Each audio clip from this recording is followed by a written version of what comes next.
Aloha and welcome to West Maui. I'm Anita Marcy and this is my Saturday art session.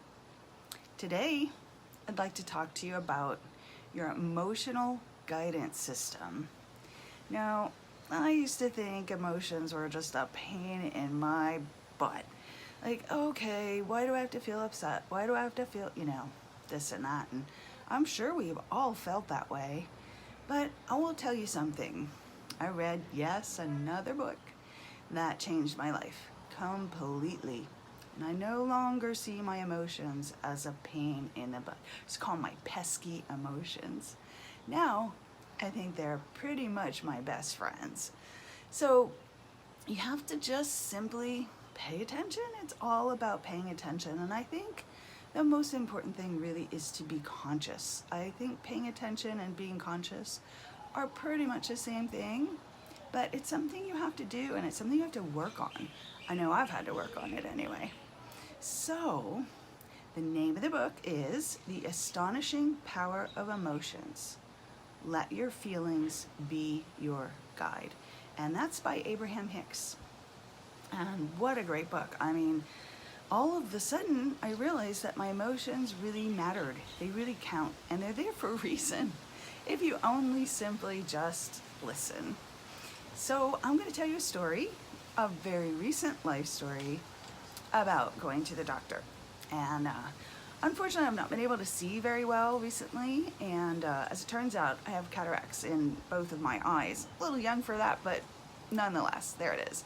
So in particular, my right eye is a lot worse. I have double vision. So I go to the doctor, I go to the optometrist. And she says, okay, yes, you're right. You have 2 cataracts and, we're going to get you a pair of glasses. And I'm going, you think you can fix this with glasses? I mean, keep in mind, I have double vision. So she says, oh, yeah, the glasses. We're going to get you some glasses. And I said, all right. I said, we'll try it your way. But my emotions are screaming at me saying, this isn't going to work. So sure enough, we go ahead and get the glasses.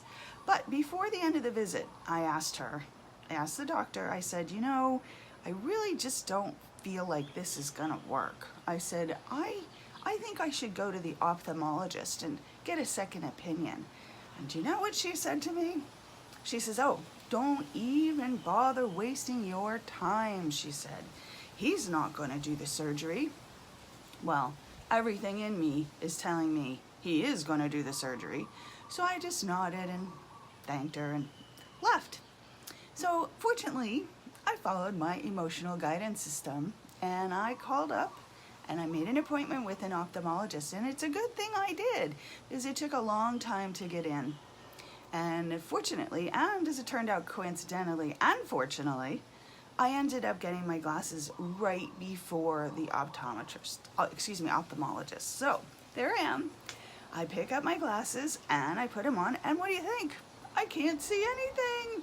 And in fact, I was dizzy, I was nauseous, and I got an instant headache. So wow, kaboom. If that's not your body talking to you, I don't know what is. So there I am, and I'm telling her, I'm like going, no, this is not working.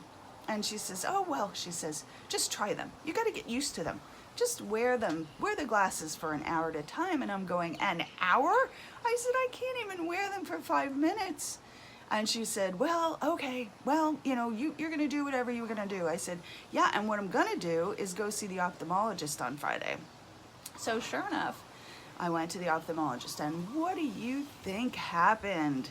Yes, he takes one look at my eyes and he examines me and he tells me I have something called a myopic shift due to a nuclear cataract. So what's happening is the light that's going into my right eye is refracting, it's bending, which is causing the double vision. Pretty interesting, huh? And I'm sitting there and he starts talking about surgery and I go, oh, I said, you mean you're gonna do the surgery? You wanna do the surgery?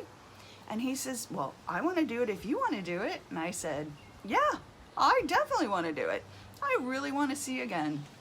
So I'm sitting there and I'm thinking, you know what? I didn't even go into the whole story with him, but I'm sitting there thinking, there goes that emotional guidance system working again. So how happy am I that I listened to my emotions. Now, sometimes it's going to be subtle. And again, oftentimes you're going to have to ask. If you're making a decision, especially if you're making an important decision, don't ask yourself what you think. Ask yourself how you feel. Say, how does this feel? And what I like to do is another thing, it's another technique that I find really invaluable. I like to do what I call thinking forward, okay? And what that simply is that you make a decision and you pretend both ways. And you think forward and you think, okay, now I'm going to do this, and how does it feel? What does this look like for me? And I do the other. I do the vice versa. And I say, oh, if I don't do this, how does this feel? What does this look like? And if you do that, I promise you, you will get a better sense of what that decision is going to mean for you in your life. And even in fact, sometimes you'll get a better sense of how it's going to actually play out, because you will sometimes tap into your intuition, which we talked about last week, which I love.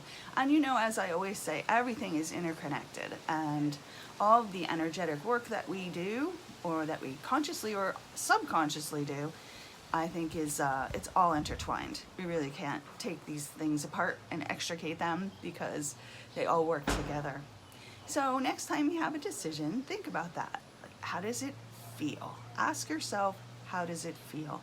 And a lot of times it will be the same as the intuition. You may hear something, you may get an auditory response, you may get a vision, you may get a visual response, or you may simply get a physical feeling in your body. So again, this backs up everything we talked about last week regarding the intuition. And again, sometimes it's going to be really subtle, like a whisper, and other times your emotions are going to scream at you. Like my emotions were screaming at me about the glasses, the eyeglasses, and the surgery. So that's just a little story, and you know, I've got tons more of them, but I wanted to share that with you. Gonna keep it brief because it's a holiday, and I'm sure you're all out there having lots and lots of fun. I hope so anyway. And I wanted to wish you a happy 4th of July from planet Maui. You know, I often refer to Maui as a planet unto its own self, because in a way it kind of is. You know, we're kind of out here in the middle of the great big ocean, and we're just kind of, sometimes we're just kind of doing our thing in our own little world. But it's a beautiful place, and I'm always grateful to be here. So again, happy 4th of July to everyone. Stay safe out there. And please subscribe to my YouTube channel, which is Anita Marcy. Maybe take a visit to my website, anitatheartist.com.